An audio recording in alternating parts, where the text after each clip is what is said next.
सोमवार के दिन जरूर सुने ये 16 सोमवार की व्रत कथा, हर मनचाही इच्छा होगी पूरी। हिंदू धर्म में सोमवार व्रत का विशेष महत्व है। कई कुंवारी लड़कियां मनचाहा जीवन साथी पाने के लिए और शादीशुदा महिलाएं सुखी वैवाहिक जीवन के लिए 16 सोमवार का व्रत रखती हैं। लेकिन इस व्रत को करने का लाभ तब मिलता है जब 16 सोमवार की व्रत कथा पढ़ी या सुनी जाए। तो ऐसे में चलिए पढ़ते हैं कि 16 सोमवार की व्रत कथा। हिंदू धर्म में 16 सोमवार का व्रत बहुत महत्व माना जाता है। सुहागिन महिलाएं वैवाहिक जीवन की खुशहाली के लिए और कुंवारी कन्याएं मनपसंद जीवन साथी पाने के लिए 16 सोमवार का व्रत रखती हैं। ऐसी मान्यता है कि 16 सोमवार के व्रत की शुरुआत सावन के महीने से तो यह और भी फलदायी होता है। पौराणिक मान्यताओं के अनुसार सबसे पहले स्वयं माता पार्वती ने 16 सोमवार का व्रत रखने की शुरुआत की थी। मां पार्वती की कड़ी तपस्या और व्रत के शुभ प्रभाव से उन्हें भगवान शिवपति के रूप में प्राप्त हुए थे। धार्मिक मान्यताओं के अनुसार 16 सोमवार का व्रत रखने से भगवान शंकर की विशेष कृपा प्राप्त होती है। ऐसा कहा जाता है कि 16 सोमवार का व्रत रोगों और जाने अनजाने में किए गए पापों से भी मुक्ति दिलाने में लाभदायक माना जाता है। अगर आप भी अपने खुशहाल वैवाहिक जीवन या मनचाहे वर की प्राप्ति के लिए 16 सोमवार का व्रत रख रही हैं, तो इस व्रत को रखने के साथ ही हर सोमवार की पूजा के दौरान इसकी व्रत कथा को सुनना या पढ़ना बेहद जरूरी होता है। ऐसा कहा जाता है कि 16 सोमवार का व्रत रखने के बाद सोमवार के दिन इस कथा का पाठ अवश्य करना चाहिए, अन्यथा यह व्रत अधूरा रह जाता है। ऐसे में चलिए आपको बताते हैं 16 सोमवार की व्रत कथा, ताकि आपको इस व्रत का संपूर्ण लाभ मिल सके। 16 सोमवार व्रत कथा। एक बार माता पार्वती और शिवजी मृत्युलोक पर भ्रमण कर रहे थे। यात्रा करते हुए वे विदर्भ देश के अमरावती शहर में आए। उस शहर में एक सुंदर शिव मंदिर था, इसलिए महादेव वहां माता पार्वती के साथ रहने लगे। एक दिन पार्वती ने शिव को चौसा खेलने को कहा। शिवजी भी राजी होकर चौसा खेलने लगे। उस समय मंदिर में दैनिक आरती करने आने वाले पुजारी से माता पार्वती ने पूछा, हम दोनों में चौसा में कौन जीतेगा? वह पुजारी था और भगवान शिव का भक्त था, इसलिए उसने तुरंत कहा, महादेव जी जीतेंगे। चौसा खेल समाप्त होने पर पार्वती जीत गई, जबकि शिवजी हार गए। जब पार्वती ने गुस्से में उस पुजारी को शाप देना चाहा, तो शिवजी ने उन्हें रोक दिया और कहा कि ये भाग्य का खेल है, उसकी कोई गलती नहीं है। फिर भी माता पार्वती ने उसे कोढ़ी होने का शाप देकर उसे कोढ़ी बना दिया। वह काफी समय तक कोढ़ से पीड़ित रहा।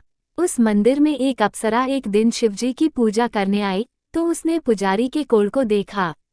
जब अप्सरा ने पुजारी से कोढ़ का कारण पूछा, तो उसने पूरी कहानी उसे सुनाई। उस पुजारी को अप्सरा ने कहा कि इस कोढ़ से छुटकारा पाने के लिए 16 सोमवार व्रत करना चाहिए। उस पुजारी ने पूछा कि व्रत करने का क्या तरीका है। सोमवार को नहा धोकर साफ कपड़े पहनकर आधा किलो आटे से एक पंजीरी बनाना चाहिए। इसे 3 भागों में बांटकर प्रदोष में भगवान शिव की पूजा करना चाहिए। फिर 1/3 पंजीरी को आरती में आने वाले लोगों को प्रसाद के रूप में देना चाहिए। इस तरह 16 सोमवार तक यह विधि अपनाना चाहिए। 17वें सोमवार को चौथाई गेहूं के आटे से चूरमा बनाकर शिवजी को अर्पित कर लोगों में बांट देना, इससे आपका कोढ़ दूर होगा। इस तरह 16 सोमवार का व्रत करने से उसका कोढ़ दूर हो गया और वह खुश होने लगा। एक दिन शिव और पार्वती उस मंदिर में वापस आए और पुजारी को पूरी तरह से स्वस्थ पाया। माता पार्वती ने उस पुजारी से अपने स्वास्थ्य को सुधारने का राज पूछा। उस पुजारी ने बताया कि उसका कोढ़ दूर हो गया क्योंकि उसने 16 सोमवार को व्रत रखा था। इस व्रत को सुनकर पार्वती जी बहुत खुश हुई। उनका पुत्र भी ये व्रत किया, जिससे वह वापस घर आया और आज्ञाकारी बन गया। कथाकार ने अपनी माता से उनके मानसिक बदलाव की वजह पूछी, जो उन्हें घर लौटाया। पार्वती ने उन्हें इन सब के पीछे 16 सोमवार की पूजा बताई। ये सुनकर कार्तिकेय बहुत खुश हुए। उस व्रत को करने के लिए कार्तिकेय ने अपने दूर गए ब्राह्मण मित्र से मिलने के लिए विदेश से वापस लौट आया। 16 सोमवार होने पर उनका मित्र उनसे मिलने वापस आया। कार्तिकेय ने उनके दोस्त से 16 सोमवार की पूजा की महिमा बताई। सुनकर ब्राह्मण दोस्त ने भी विवाह के लिए 16 सोमवार की पूजा करने का विचार किया। राजा एक दिन अपनी पुत्री का विवाह करने की तैयारी कर रहा था। राजा की पुत्री से शादी करने के लिए बहुत से राजकुमार आए। राजा ने शर्त लगाई कि जिस भी व्यक्ति के गले में हथिनी वरमाला डाली जाएगी, उसे उसकी पुत्री का विवाह होगा। वह ब्राह्मण भी वही था और भाग्य से उस हथिनी ने उसके गले में वरमाला डाल दी। शर्त के अनुसार राजा ने उस ब्राह्मण से अपनी पुत्री का विवाह कर दिया। एक दिन राजकुमारी ने ब्राह्मण से पूछा कि हथिनी ने दूसरे सभी राजकुमारों को छोड़कर आपके गले में वरमाला डाली, तो उसने क्या पुण्य किया? उसने कहा, प्यारे, मैंने अपने दोस्त कार्तिकेय से कहा कि मैं 16 सोमवार व्रत रखता था, इसलिए मैं लक्ष्मी की तरह एक दुल्हन पाया। ये सुनकर राजकुमारी बहुत प्रभावित हुई और 16 सोमवार को पुत्र पाने के लिए व्रत रखा। उसने एक सुंदर पुत्र का जन्म दिया। जब पुत्र बड़ा हुआ तो उसने माँ से पूछा कि आपने क्या किया जो आपको मेरे जैसा पुत्र दिया। माँ ने भी उसे 16 सोमवार की महिमा बताई। ये सुनकर उसने भी राजपाट के लिए ये व्रत रखे। राजा अपनी पुत्री को विवाह करने के लिए वर खोज रहा था, तो लोगों ने उसे सही वर बताया। राजा को जानकारी मिलते ही उसने अपनी पुत्री को उस बालक से विवाह कर दिया। राजा का कोई पुत्र नहीं था, इसलिए वह कुछ सालों बाद राजा बन गया। राजपाट मिलने पर भी वह सोमवार को व्रत रखता रहा। उसकी पत्नी को भी 17वें सोमवार व्रत पर शिव मंदिर में पूजा करने को कहा, लेकिन उसने खुद नहीं आया और दासी को भेज दिया। ब्राह्मण पुत्र की पूजा समाप्त होने पर आकाशवाणी हुई कि तुम अपनी पत्नी को अपने महल से बाहर रखो, वरना तुम्हारा विनाश होगा। ब्राह्मण पुत्र ये सुनकर बहुत हैरान हो गया। महल वापस लौटने पर उसने अपने दरबारियों को भी बताया। दरबारियों ने कहा कि जिसकी वजह से उसने राजपाट प्राप्त किया था, उसे उसी को महल से बाहर निकाला जाएगा। लेकिन महल से उस ब्राह्मण पुत्र ने उसे बाहर निकाला। राजकुमारी भूखी और प्यासी होकर एक अनजान शहर में पहुंची।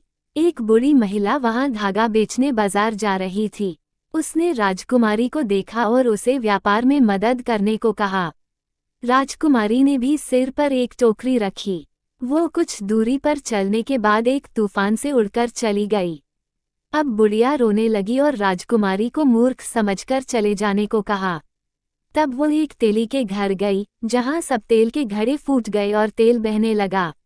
उस तेली ने भी उसे मूर्ख समझा और उसे वहां से निकाल दिया। बाद में वह एक सुंदर तालाब के पास पहुंची और जैसे ही वह पानी पीने लगी, उसमें कीड़े चलने लगे, जिससे पूरा तालाब धुंधला हो गया। अपने दुर्भाग्य को कोसते हुए उसने गंदा पानी पी लिया और पेड़ के नीचे सो गई, जिसकी सारी पत्तियां झड़ गईं। अब वो किसी भी पेड़ के पास जाती तो उसकी पत्तियां गिर जाती थीं। ये देखकर मंदिर के पुजारी के पास लोग गए। उस राजकुमारी की पीड़ा को समझते हुए पुजारी ने कहा, बेटी, तुम मेरे परिवार में रहो, मैं तुम्हें अपनी बेटी की तरह रखूंगा, तुम्हें मेरे आश्रम में कोई तकलीफ नहीं होगी। वो इस तरह आश्रम में रहने लगी। अब वह खाना बनाती या पानी लाती तो उसमें कीड़े पड़ जाते। ये देखकर पुजारी आश्चर्यचकित होकर उससे बोला, बेटी, तुम्हारी ऐसी हालत आप पर कैसा कोप है? उसने वही कहानी सुनाई जो शिव पूजा में नहीं सुनाई जाती थी। उस पुजारी ने शिवजी की पूजा की और कहा कि 16 सोमवार को व्रत रखने से उसे राहत मिलेगी। उसने 16 सोमवार व्रत रखा और 16वें सोमवार पर ब्राह्मण पुत्र ने सोचा कि वह कहाँ होगी और मुझे उसकी खोज करनी चाहिए। उसने अपने पुत्र को अपनी पत्नी को खोजने को कहा। पुजारी के घर जाकर उन्हें राजकुमारी मिली। वे पुजारी से राजकुमारी को घर ले जाने को कहा, लेकिन पुजारी ने कहा कि उनका राजा खुद आकर इसे ले जाएगा। राजा खुद वहां गया और राजकुमारी को अपने महल में वापस लाया। इस प्रकार 16 सोमवार व्रत करने वाले व्यक्ति की सभी मनोकामनाएं पूरी होती हैं और उसे मनचाहा फल प्राप्त होता है।